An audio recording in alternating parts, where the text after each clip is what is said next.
네, 안녕하세요. 지난 8월에 뵙고 또 10월에 뵙게 되었습니다. 지난번에 뵀을 때는 이제 여름이었는데요. 벌써 가을이 지나 이제 또 벌써 날씨가 많이 추워졌어요. 네, 오늘 만들 음식은 무화과, 단호박, 오트밀 죽을 만들려고 합니다. 그래서 그 오트밀은 이제 다들 집에 많이들 가지고 계시죠. 그래서 건강에 좋다라는 얘기는 많이 들어보셨을 텐데, 그래서 이제 처음에 구매를 하셔서 열심히 드셔보지만 사실은 맛이 좀 별로 없죠. 그러다 보니까 냉장고 한켠에 있거나 집에 어딘가 구석에 박혀 있는 경우가 굉장히 많으실 거예요. 근데 이제 오트밀은 우리나라 죽과 비교해서는 사실은 훨씬 더 만들기가 좀 쉽기 때문에 이제 그 오트밀을 이용해서 죽처럼 만드는 요리를 한번 준비해 보았습니다. 네, 오늘은 저와 함께 다른 강사님을 한 분 더 이제 초청을 했는데요.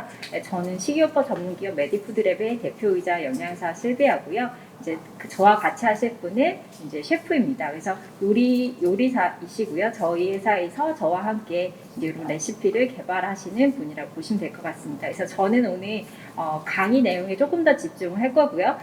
지금까지는 제가 만든 서툰 음식을 보셨다면 오늘은 조금 더 전문적인 셰프의 그런 손놀림을 보실 수 있을 것 같습니다. 네, 그래서 지금 강사님 소개해 드리겠습니다. 네, 안녕하세요. 메디푸드랩의 셰프 김지민이라고 합니다. 인사가 너무 간단한데요. 네. 심혈관 건강을 위한 이제 식이요법에 대해서 관심이 있어서 이 강의를 신청을 하셨을 텐데요. 자, 심혈관 건강이라고 하면 심혈관 건강을 위한 식이요법 어떤 게 있을까요? 사실 특별한 게 있는 건 아닙니다. 심혈관 건강을 위한 식이요법 역시 건강식의 일부분이고요. 자, 그렇다면 심혈관을 지금 예방하기 위한 식이요법을 찾고 있는데 심혈관 질환에 뭐가 있을까요? 자, 잘 아시는 것처럼 고혈압도 있고 고지혈증도 있고 동맥경화증, 협심증, 심근경색, 뇌졸중 등이 심혈관 질환에 해당이 됩니다. 자, 그러면 이러한 심혈관 질환을 유발하는 원인은 뭘까요? 저희가 또 원인도 알아야지만 그러한 질환을 예방을 할 수가 있겠죠. 자, 그러한 질환의 그 원인 역시 고혈압은 질환이기도 하지만 그러한 심혈관 질환을 유발하는 원인이기도 하죠. 그래서 고혈압도 있고요. 그리고 콜레스테롤도 있고, 그다음에 비만 인자도 있고요. 그다음에 이제 그 식이, 그다음에 운동 습관, 그런 것들이 이제 심혈관 질환을 유발하는 원인이 되겠죠. 이 중에서 제가 오늘 말씀드리고 싶은 것은 심혈관 질환을 유발하는 원인 중에 하나인 식이에 대해서 조금 말씀을 드리고 어떻게 식사를 조금 바꾸셨을 때 이러한 질환을 예방을 하실 수가 있고 아니면 어떻게 더 잘 관리를 하실 수 있는지에 대해서 말씀을 드리겠습니다. 자, 이렇게 말씀을 드리면 이제 많은 분들이 또 그렇게 생각하세요. 자, 이제 그러니까 심장 건강에 좋은 음식을 또 찾아 나서시죠. 그러면 인터넷에 다 찾아보세요. 그러면 이제 어떤 음식들이 나오죠? 카카오도 나오고 와인도 나오고 여러 가지들이 많이 나와요. 자, 그러한 것들 역시 도움을 줄 수는 있겠지만 가장 기본적인 것은 건강식이에요. 그래서 나의 기본적인 식사 패턴에 변화 없이 아무리 내가 좋은 건강기능식품, 아무리 좋은 음식을 찾아 드신다고 하더라도 사실은 크게 효과를 보실 수가 없어요. 자, 그러면 건강식이라고 하면 어떤 걸까요? 맛이 없는 음식을 건강식이라고 하는 게 아니라 내가 먹는 음식에 있어서 탄수화물, 단백질, 지방이라고 하는 이러한 영양소가 얼마만큼 균형 잡히게 들어가 있느냐가 하나의 포인트가 되겠고요. 두 번째는 탄수화물이라는 그 영양소를 선택할 때 어떤 식품으로부터 그러한 영양소를 섭취하느냐가 두 번째 관건이 되겠죠. 자, 예를 들면 탄수화물을 섭취를 할 때 우리가 흰 쌀밥을 먹을 수도 있고요.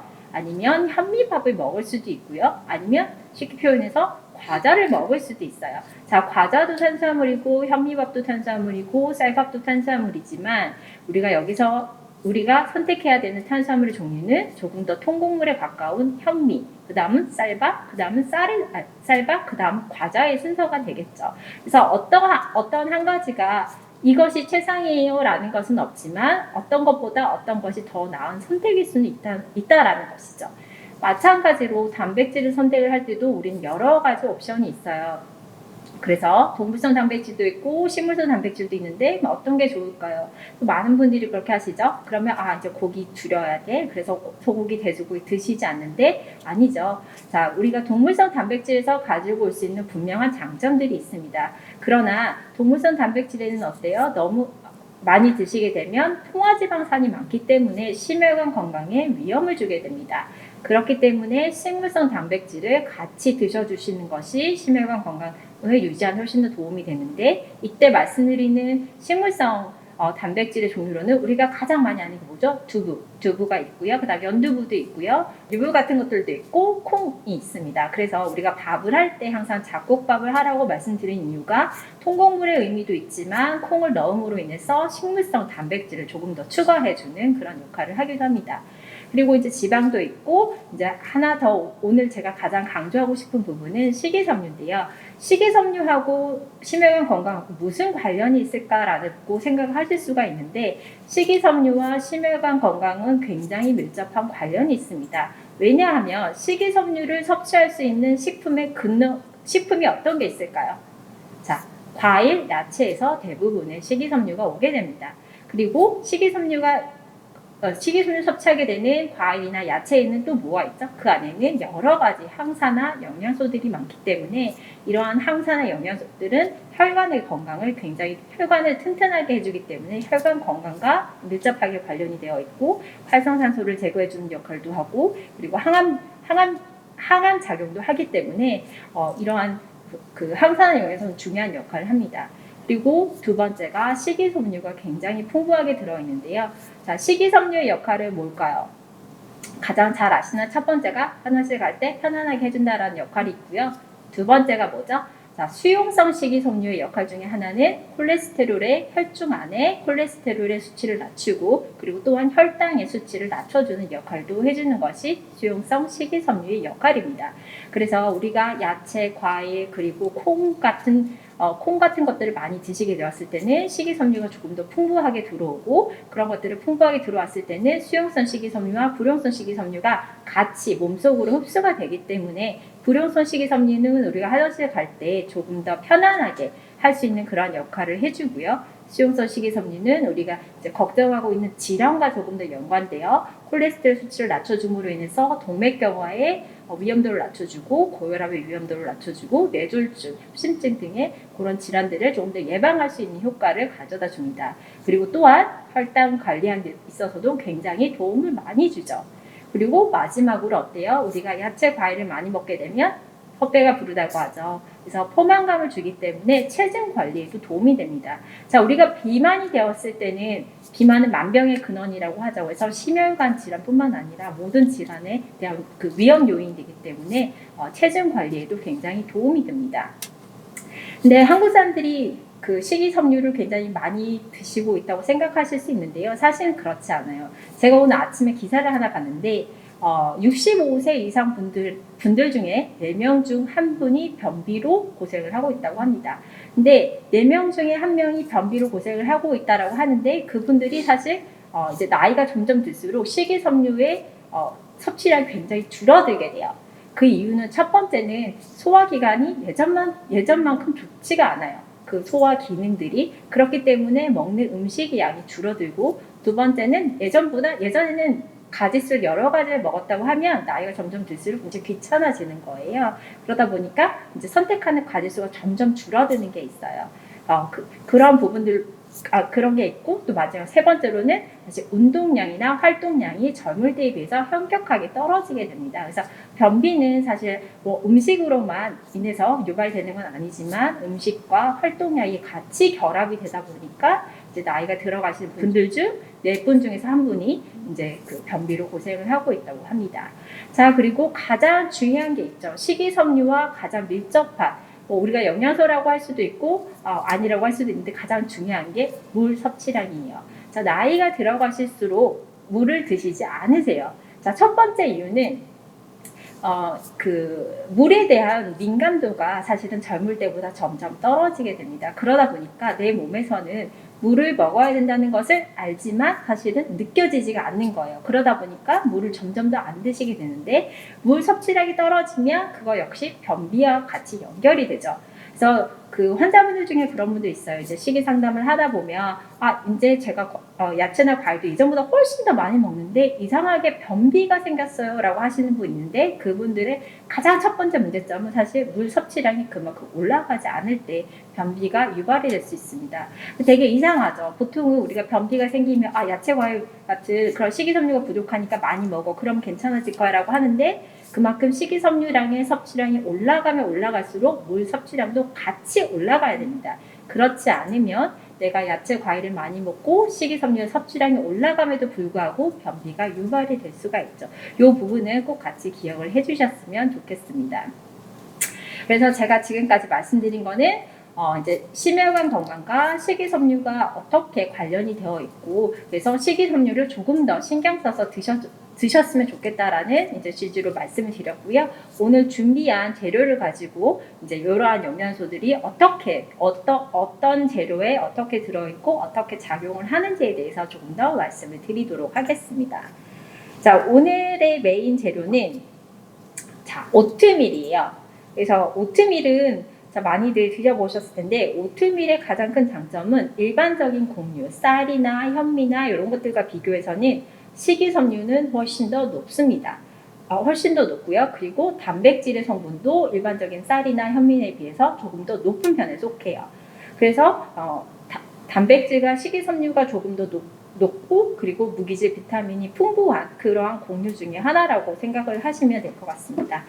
자, 제 옆에 요리사 셰프 선생님께서 계시는데 저는 사실 오트밀을 외국에서 처음 봤을 때 그런 생각들을 했어요. 이걸 보면 좀 뿌옇잖아요. 그래서 얘를 씻어서 먹어야 되나라는 생각을 했었는데 선생님 이걸 어떻게 좀 사용하면 좋은지 말씀 좀 해주시겠어요? 네, 이렇게 압착하거나 한 오트밀들은 아마 공장에서 가공하고 세척하는 과정을 다 거쳤기 때문에 굳이 씻으실 필요는 없으세요. 그래서 요즘에는 마트에 가면은 이미 다 가공되어 있는 픽 오트를 주로 판매하고 있기 때문에 바로 드셔도 되는데 예를 들어서 나는 조금 찝찝하다 하시는 분들은 뭐 체에 받쳐서 흐르는 물에 그냥 가볍게 헹궈만 주시면 될 것 같습니다. 혹시 이거를 쌀처럼 박박 씻게 되면 이게 수분 흡수율이 굉장히 높아서 그렇게 뭐 씻거나 아니면 불릴 경우에는 그냥 불어나게 되는 거거든요. 그래서 그냥 그럴 필요 없이 가볍게만 세척하시고 드실 때 이제 어차피 불면서 드시는 거라서 그렇게 뭐 불리거나 뭐 문지르거나 하실 필요는 없습니다. 네.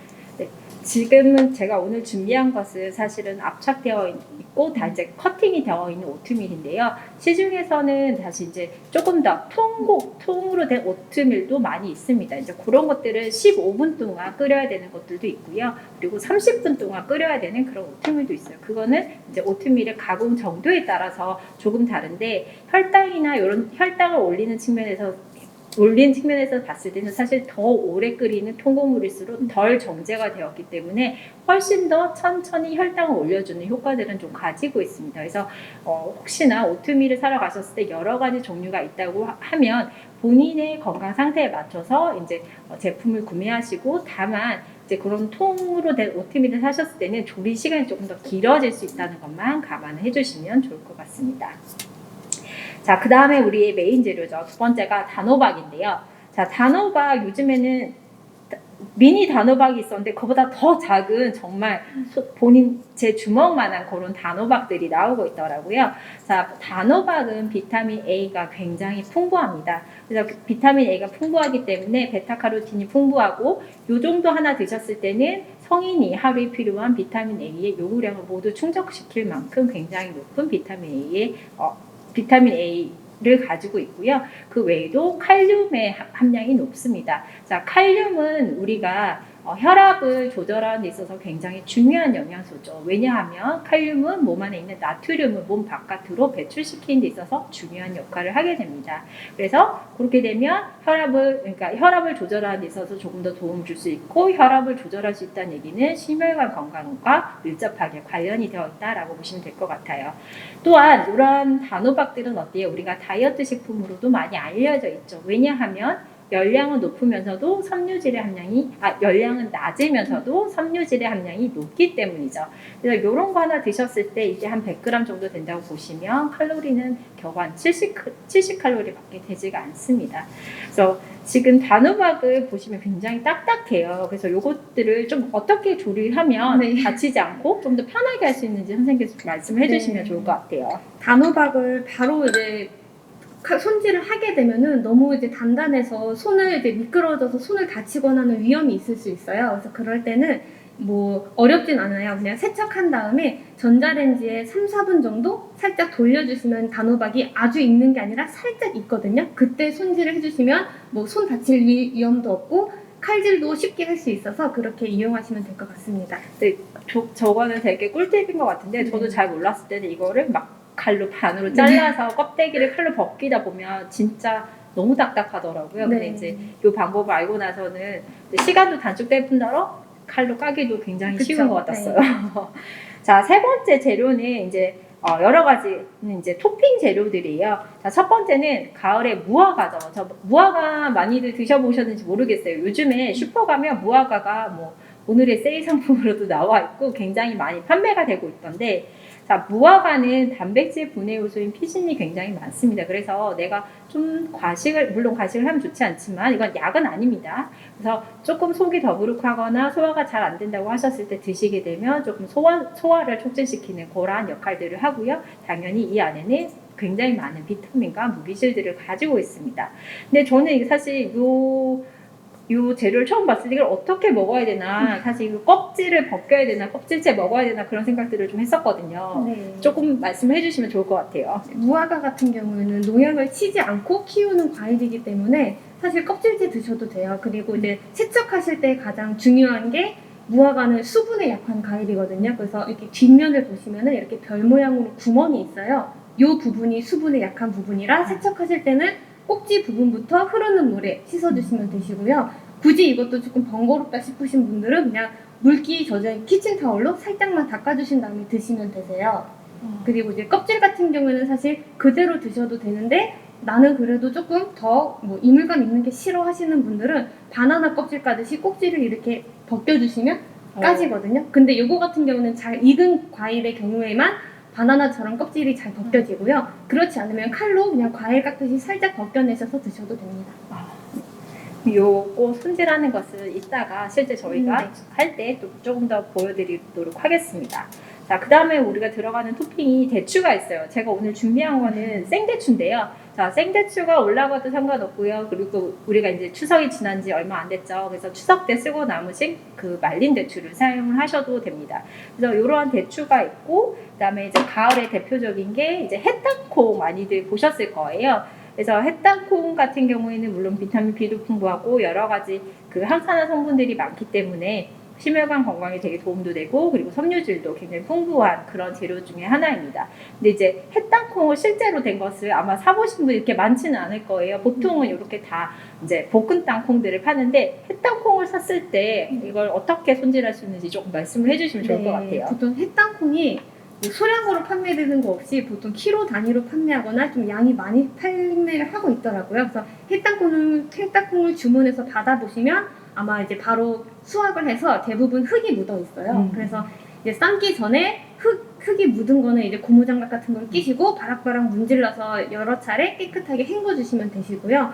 햇땅콩을 그 껍질째 삶으시면 되는데 예를 들어서 1kg 햇땅콩을 준비했다라고 하면은 1kg에 물 가득 잠길 정도로 넣어주시고 소금을 한 큰술 정도 넣어주신 다음에 그거를 25분에서 30분 정도 툭 삶아주시면 되세요.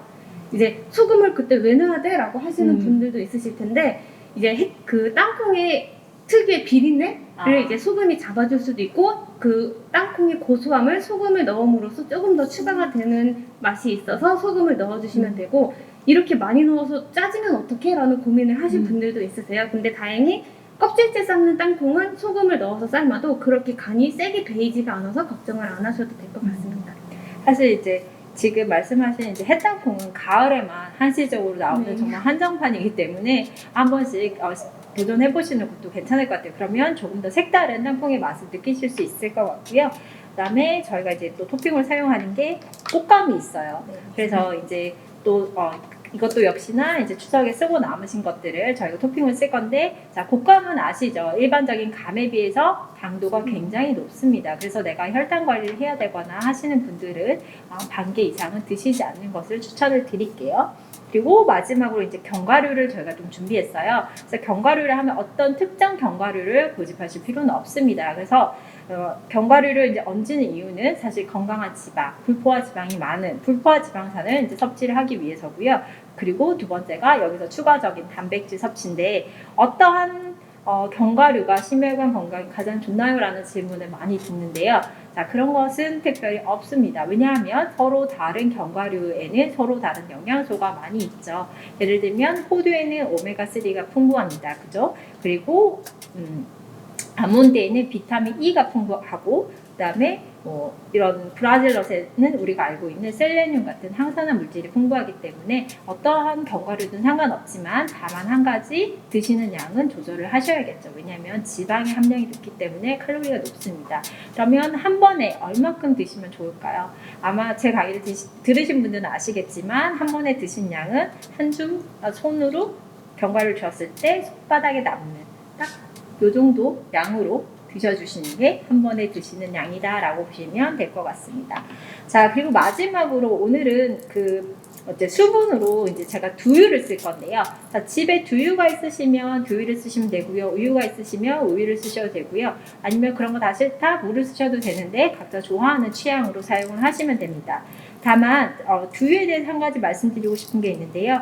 두유도 제가 오늘 그냥 슈퍼에서 잡힌 여러 가지를 좀 준비를 해봤는데, 보시면 뭐 여러 가지 종류들이 있잖아요. 그런데 단백질의 양은 사실 비슷비슷합니다. 그러나 뒤를 보시면 탄수화물 아래 당류의 양은 상당한 차이가 있어요. 그래서 당류라고 하면 일반적으로 설탕을 의미를 합니다. 그래서 요 당류의 함량은 아무리 많아도 10g을 넘지 않는 그러한 두유를 선택을 해주시면 좋겠습니다. 왜냐하면 그냥 브랜드명으로 봤을 때는 뭐 설탕이 있거나 단맛이 있거나 이런 말들은 전혀 없습니다. 그러나 일반적으로 두유에는 어떠한 맛이 첨가가 될 때는 설탕이 많이 들어가기 때문에 꼭 뒤에 영양 성분표를 보시고 당류가 10g 아래로 내려가는 그런 제품들을 선택해 주시면 좋을 것 같습니다. 자, 여기까지 제가 말씀을 드리고요. 그럼 지금부터 이제 한번 만들어 보도록 하겠습니다. 먼저 단호박을 이제 제가 미리 전자레인지에 아까 말씀드린 것처럼 손질하기 편하게 살짝 익혀왔어요. 한 4분 정도 돌렸고요. 크기가 커서 저는 통째로 돌리기는 했는데, 예를 들어서 이것보다 나는 큰 단호박이다. 근데 한 번에 익히면 다 먹기 힘들잖아요. 그럴 때는 그냥 먹을 만큼만 절단을 해서 그렇게 돌리시면 됩니다. 단호박을 잘라볼 건데요. 제가 너무 많이 익혔나 보네요. 이렇게 단단하지 않아서 쉽게 하실 수 있고요. 단호박의 속신을 저희가 그냥 수저로 이렇게 파내면 돼요.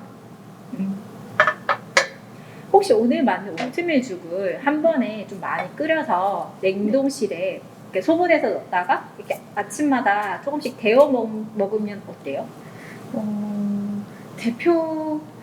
글쎄, 오트밀이 제가 그렇게 해봤었는데 사실 계속 수분에 있으면서 불더라고요. 그래서 제가 생각했을 때는 이게 시간이 오래 걸리는 요리가 아니기 때문에 가능하면은 조금씩 이제 그때그때 해 드시는 게 가장 맛있는 것 같아요.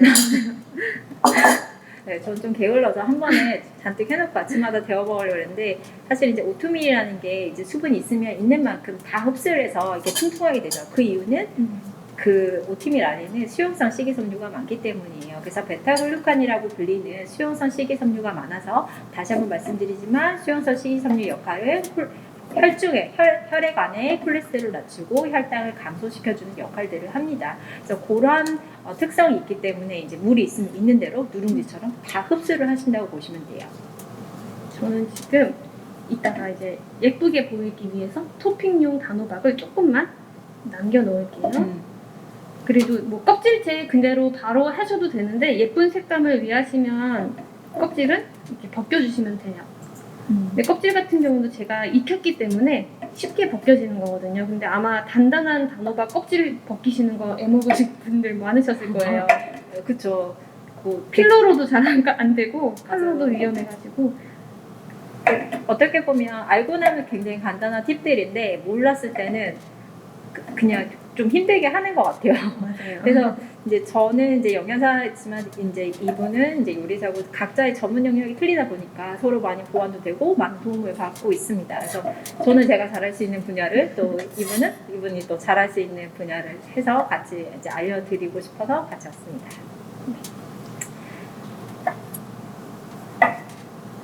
요즘에 마트에 가보면 단호박 되게 많죠. 그래서 참 신기하게 예전에는 저거 한 3-4배만 했던 것 같은데 요즘에는 사이즈가 되게 작아져서 정말 1인분처럼 저렇게 나오는 것 같아요. 그래서 지금은 이제 요리를 하기 위해서 3-4분 정도 간단하게 잠깐만 돌렸지만 그냥 저것만 데워서 드실 때는 조금 더 시간을 주시면 그냥 고구마처럼 한 번에 데워서 바로 드실 수도 있는 것 같습니다.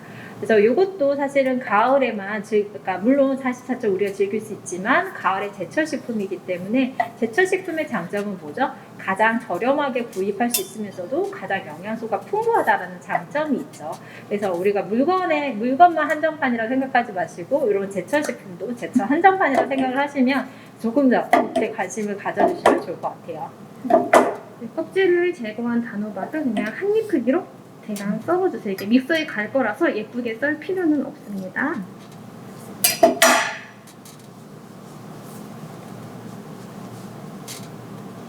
이제 믹서기가 있으면 썰은 단호박을 넣어주시고요. 요거를 곱게 갈아야 되는데 그냥은 갈기 힘드니까 저희가 오늘 준비한 두유를 넣고 같이 갈아주겠습니다. 요걸 할까요? 네. 자, 이제 오늘 지금은 저희가 두유를 넣고 있는데 이제 우유의 이제 맛을 좋아하시는 분도 있잖아요. 근데 이제 많은 분들이 또 한국 분들 중에서 많은 분들이 우유를 드시면 속이 불편한 분들이 계세요. 이제 요즘에는 이제 그 락토즈가 없는 그런 우유도 시중에 많이 판매가 되고 있습니다. 근데 보통 이름을 보면 속이 편한 우유 이런 식으로 해서 제품이 판매가 되고 있어요. 그래서 그런 제품을 보시면 속을 불편하게 하는 락토즈라는 것이 없는 그런 제품이구나라고 생각을 하시면 되고요. 그런 제품을 사서 이제 요리를 하시면 속 불편한 증상들을 이제 많이 느끼지 않으실 수 있습니다. 이거는 잠시 갈게요.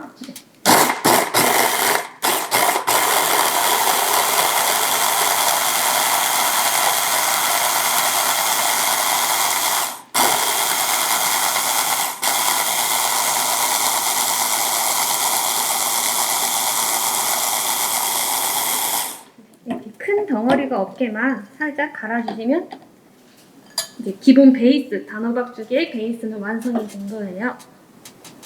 이제 요거를 제가 준비한 냄비에 부어서 준비해 보도록 하겠습니다. 자, 지금 요리가 거의 다 됐어요. 그죠? 네, 단호박에 이제 오트밀만 넣고 한 3분에서 5분 정도 끓여주면 완성이 되는 거거든요. 이게 저희가 이제 얘기를 하면서 만들다 보니까 이제 조금 어떻게 보면 시간이 길게 가는 것처럼 느껴지는데 단호박만 렌즈에 3분 정도 익힌 후에 사실은 잘라서 두유와 같이 갈아주시면 이제 대부분의 음식이 끝났다고 보시면 될 것 같아요. 네. 아몬드 두유 사용해도 되냐라는 질문 있으신데요. 자, 상관없습니다. 아몬드로 만든 두유도 있고요. 그냥 제가 오늘 슈퍼에서 샀던 배지밀 A도 있고요. 그 다음에 검은콩 두유도 있고요. 여러 가지가 있는데 제가 초반에 잠깐 말씀드린 것처럼 뒤에 영양 성분을 보시면 조금씩 차이가 있어요. 그래서 그냥 제가 준비한 것들로만 해서 말씀을 드린다면 사실 배지밀 A 같은 경우에는 당류가 한 6g 정도가 됩니다. 요 한 팩이 6g 정도가 되고요. 그리고 콩으로 만든 두유 같은 경우에는 한 10g 정도 되고 아까 이제 제가 보여드렸던 그 아몬드 두유는 한 10g 정도가 됩니다. 그래서 이제 그 제품명으로는 다 검은 콩이니까 더 좋지 않을까라고 이제 생각을 하실 수가 있는데 실제 영양 성분을 봤을 때는 설탕이 굉장히 많이 한 2배 정도 더 많이 들었다고 보시면 됩니다. 그래서 이제 사실 그렇게 설탕에 대한 우려가 크지 않다라고 하시면 상관없지만 저는 그래도 기왕 선택을 하실 거면 당류는 최대한 적은 걸로 선택을 하시라고 말씀드려요. 믹서기 없으면 어떻게 하면 좋을까요? 믹서기 없으면 그냥 단호박을 푹 삶으셔서 채반이나 이런 데 으깨서 그거랑 같이 두유랑 섞어주셔도 괜찮습니다. 지금 제가 오트밀을 넣었거든요. 바로 이제 끓기 전부터 오트밀을 넣고 같이 3분에서 5분 정도 이제 푹 끓여주시면 오트밀은 이제 금방 수분을 만나면서 불어나기 때문에 완성이 될 거예요. 자, 그러면 여기서 한 가지만 더 말씀을 드릴게요. 그러면 오트밀을 얼마만큼 먹는 게 한 끼에 적절한가라는 이제 궁금증이 생기실 수 있는데요. 자, 한 끼에 제가 오늘 종이컵을 준비했는데 종이컵에 한 3분의 2 정도가 되시게 준비를 해서 넣으시면 됩니다. 그래서 뭐 무한정 많이 드신다고 해서 좋은 게 아니라 이 오트밀에도 탄수화물이 들어있기 때문에 한 끼에는 3분의 2컵 정도가 적정한 양이다라고 보시면 될 것 같아요. 근데 이거 약간 죽처럼 만들고 있는데 이거 할 때 뭐 묽거나 하지 않는 그런 요리 팁이 있으면 조금 말씀해 주시면 좋을 것 같아요. 우선은 요것도 이제 금방 불어나기 때문에 제가 3분에서 5분 정도 하면 된다고 말씀드렸는데 그냥 냅두는 것보다는 이게 밑바닥이 타지 않게 계속 저어주시는 게 좋으시고요. 불 세기는 어때요? 지금 제가 좀 빨리 끓이려고 강으로 했는데 사실 중약불에서 해주시는 게 가장 좋습니다. 네.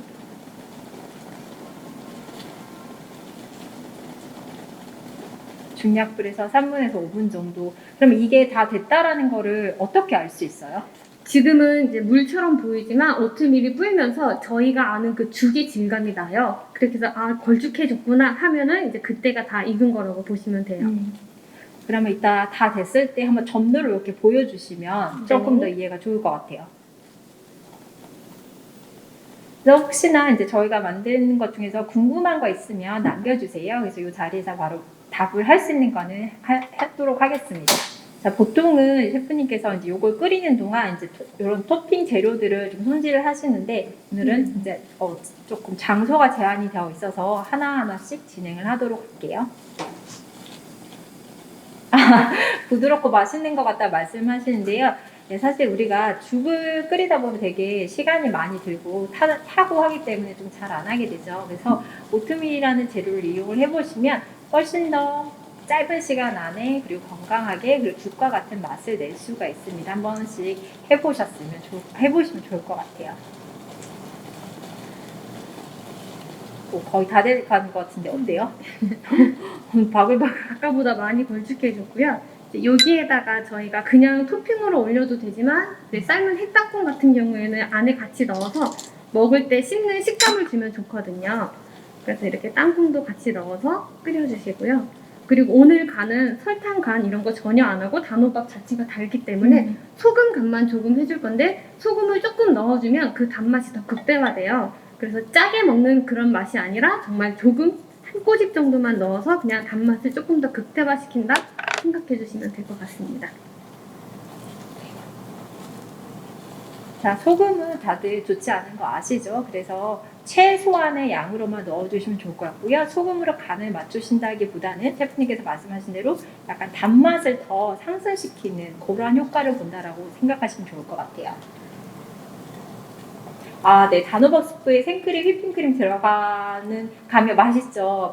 맛도 있고 사실 뭐 보기에도 너무너무 근사하죠. 그러나 심혈관 질환은 좋지 않습니다. 왜냐하면 생크림, 휘핑크림의 대부분의 영양소는 뭘까요? 지방이에요. 그 중에서도 포화지방이라고 하는 것은 동물성 지방에서 오는 것들이죠. 그렇기 때문에 포화지방이 많게 되면 콜레스테롤 축적이나 콜레스테롤에 많은 영향을 미치게 되고 그렇게 되면 혈압에 영향을 미치게 되고 그러면 협심증, 심근경색 등등 여러 가지 심혈관 질환과 밀접하게 관련이 되어 있습니다.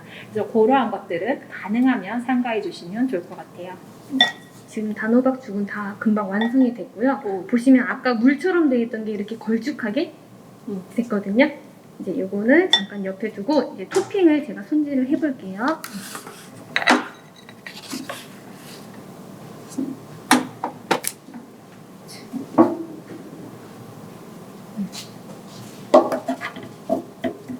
토핑할 거는 사실 무화과는 이제 세척을 해놓은 건데 이제 꼭지 부분 이렇게 잘라주시면 되시고요. 원하시는 모양에 따라서 이렇게 자르셔도 되고 원형 모양으로 가로로 자르셔도 되는데 저는 오늘 그냥 껍질째 반달 모양이 나오게끔 잘라줄게요. 근데 무화과 맛이 어때요?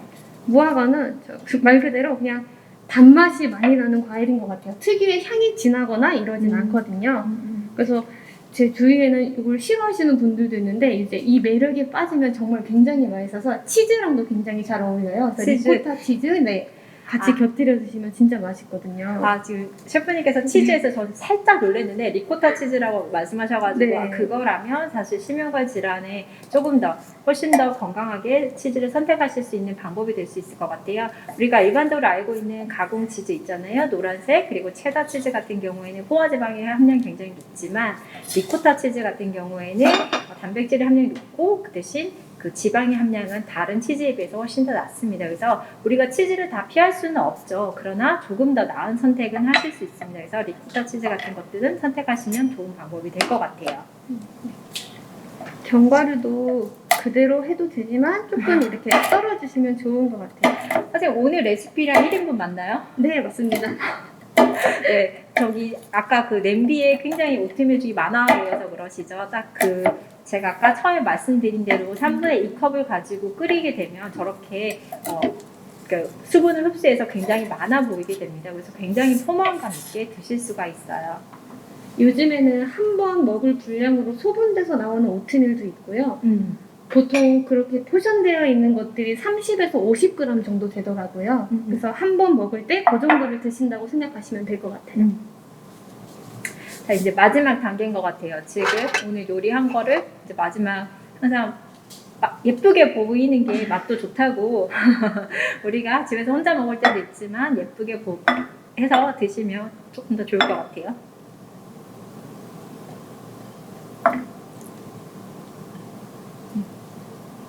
엄청 걸쭉하죠? 네.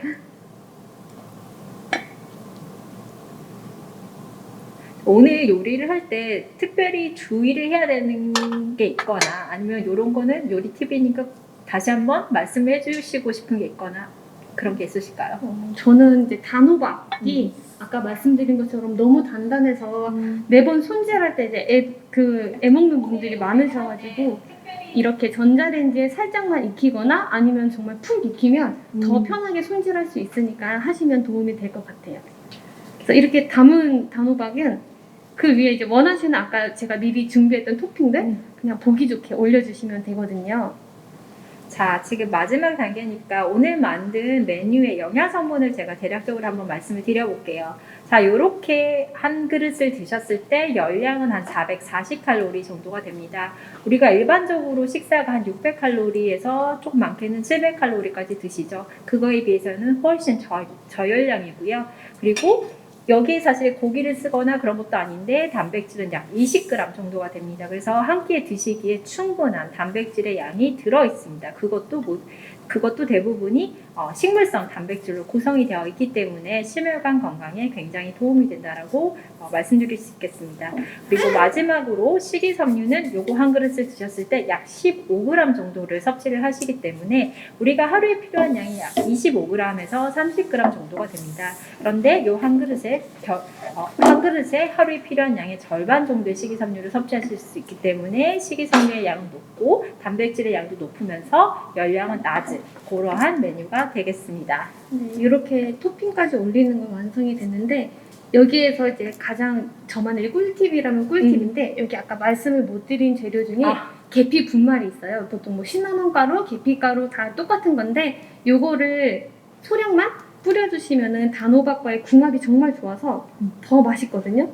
사실 영양학적으로 굉장히 좋습니다. 계피가루는 항염증 작용이 있죠. 그렇기 때문에 영양학적으로도 굉장히 좋은 재료입니다. 네, 그래서 계피가루 같은 경우는 이제 단맛이 나는 음식을 만들 때 조금만 뿌려주시면 그 단맛이랑 계피가루의 조화가 정말 좋아서 단맛을 더 맛있게 만들기 때문에 뭐 설탕을 더 넣어야 할 요리에 설탕보다는 이런 계피가루를 조금만 추가해서 맛있게 드시면 좋을 것 같아요. 지금 보시면 사실 죽이 약간 그 텍스처가 되게 밋밋하잖아요. 근데 여러 가지 토핑이 올라감으로써 굉장히 배도 부를 뿐더러 여러 가지 식감을 같이 느끼실 수가 있는 그런 메뉴라고 보시면 될 것 같아요. 이렇게 완성되었습니다. 그래서 이렇게 해서 오늘의 저희가 만든 메뉴는 여기까지 하겠습니다.